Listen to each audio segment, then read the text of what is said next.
Hello, my name is Tom Felton from YouTube Premium's new show, Origin. Today I shall be answering some fan questions out of this rather delightful looking cup.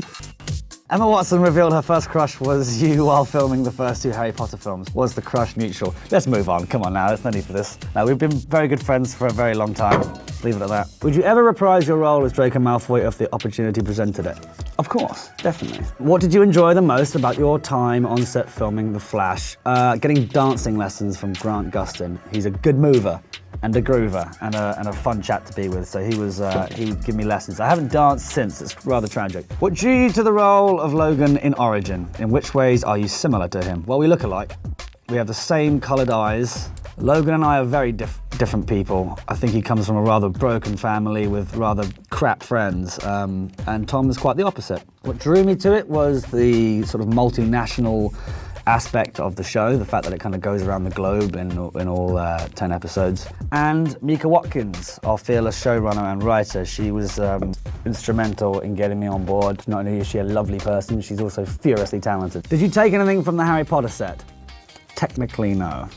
I'm not going to tell you more because I still want Warner Brothers to hire me in the future. The Harry Potter movies starred so many great adult actors. What was the relationship like between you and the older cast? Were you close with anyone in particular? Not really. As a kid, I had no idea who any of these people were. I just had my mum telling me that Maggie Smith was a huge actress and Richard Harris was a legend. The only one I really was terrified of was Alan Rickman, because I knew him from Robin Hood. So I was pretty terrified of him. It took me quite a lot of courage just to say anything more than, "Good morning, Alan," to him, because he's pretty terrifying. I thought Gary Oldman was one of the cleaners at first, because he was so casually just walking around. So someone had to tell me that he was playing Sirius Black.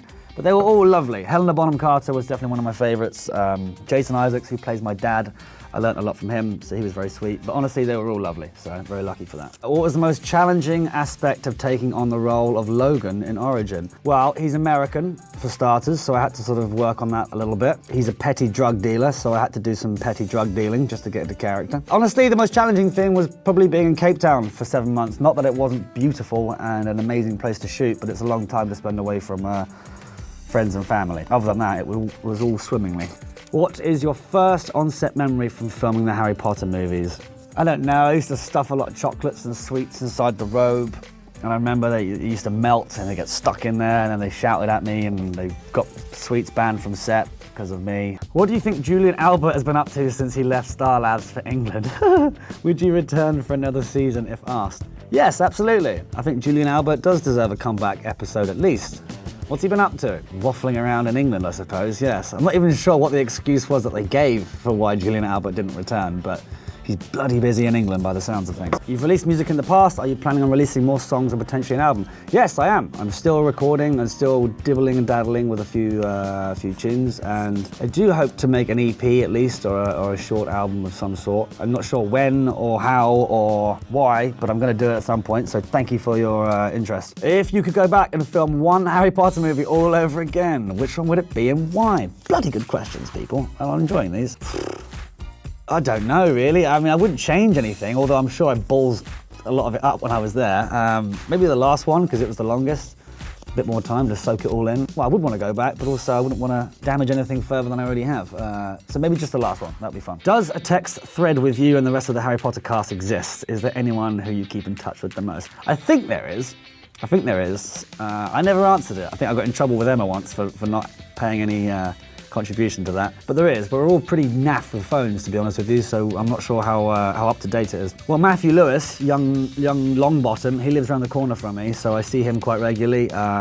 Bonnie as well, who plays Ginny, she's around, so our dogs have hung out a couple times. But we always see each other in one way, shape or form, and so yes, it's always fun to keep in touch with them. What are you hoping audiences take away from Origin? Well, entertainment, for one. I hope you have a bloody good time watching it. But also, it does ask some really poignant questions about what we're doing on this planet, and is there any hope for us on another planet? You took Pottermore's sorting quiz and were sorted into Gryffindor. What would your hybrid house be? I'm definitely a Slytherin. I think that's the correct term. Also, I don't think I'm actually Gryffindor. I tried to lie to the sorting hat by overly going with Slytherin answers, particularly dark, and I think it knew.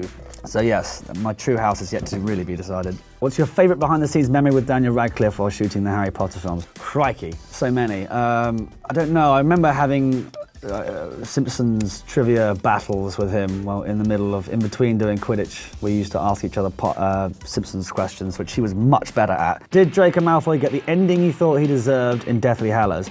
Absolutely not. He should have killed everyone and run off into the sunset. No, of course it was perfect.